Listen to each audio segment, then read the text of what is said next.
In 2005, I was on an island off the coast of Vancouver, British Columbia, studying to be a yoga instructor. And that one evening, I watched What the Bleep Do We Know? If you know, you know. This was pretty early in the whole thing, but that evening, I went back to my tent, mind blown open, and it just kind of came through me. There was a little bit of sort of shape to it, but I knew that every night for the next 6 months, whatever, however long, I was just going to say to myself, I love myself. I'm worthy of such love. Whatever my desires or intentions, I love myself unreservedly and completely. That wasn't necessarily that wasn't the whole thing at the start, but that's where it ended up. And sometimes I get feedback about teaching that brings me right back to being a 5-year-old or a 12-year-old or whatever age I was, that teachers were telling me that I was doing it wrong. And that feeling when it bubbles up is it's kind of all or nothing. I haven't figured out how to mitigate it. I haven't figured out how to extract the valuable intel and leave what doesn't work for me. I guess in some ways it's just that I'm sensitive, and that's fair, but I'm also like a 44-year-old man, and I should figure out how to take constructive criticism well, or at least receive it, you know. It's not easy being sensitive. If you know, you know. And that's what it is. I think I would rather maintain that sensitivity. There are times where I, for example, feel super gullible, but I don't want to throw it away, because the truth is I like being trusting. I like trusting. I don't like getting taken advantage of, but I do like being trusting. And truthfully, I love life. I love feedback. I love teaching. I love that I've spent the last 30 plus years figuring some things out so that I can be a resource for other people who would like to get more purchase in this world of wellness, of better health, of healing and self-reliance. Um, I'm so grateful for the community that I have, the safe people that I have to receive feedback from.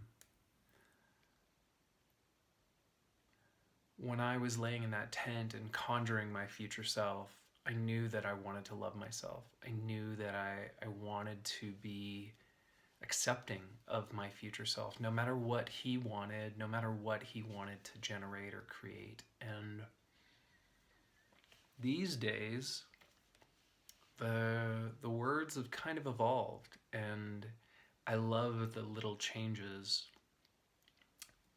I invoke, decree, and dream awake, and I love that I am receiving the happiness and success of my future self, of my future greatest self, actually. And I think that there's some key components in there that I didn't have originally. Whether this is a mantra or just some sort of reference for myself, I I find myself repeating it throughout the day, in meditation, in just that I love that I am receiving is a huge component. I love that my future self is my greatest self, that I am not succumbing to the things that I've allowed in the past to rear up and ultimately take me off my path and my purpose. I get nervous sometimes that I won't live up to my potential. I dream of my greatest future self, and I know that I'm doing the things necessary to become that person. There are days sometimes when the feedback is maybe so close to the heart and so true, and it doesn't resonate with what I believe to be my greatest future self, that I'm humbled. And ultimately, I know it's because I'm sensitive, because I was that person. I was the person that I was trying to teach and reach. Years ago, the dean of my school pulled me aside and was like, Taryn, how would you reach 35 people in this class? How would you reach each of them with their different learning styles, with their different starting points, with their different differences, with their vocabularies and their attention spans? Like, how do you do that? It's not easy, but it's worthwhile. And I, as my current self, know that my future self is pulling me towards him. And he's grateful for the work that I'm putting in now. It's not easy.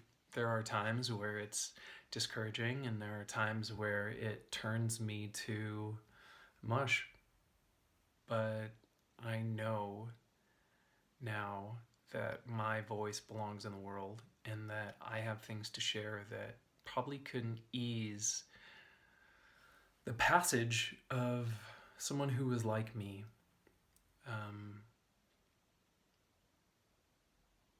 Be who you needed when you were younger. That is the underlying theme of my current existence. And sometimes when I lose track of it, or I get too fierce with my hand on the rudder, I remember that go lightly, son, go lightly. So this evening, I hope that you are kind with yourself and that you find yourself going lightly in amidst the noise and the haste. It's all worth it.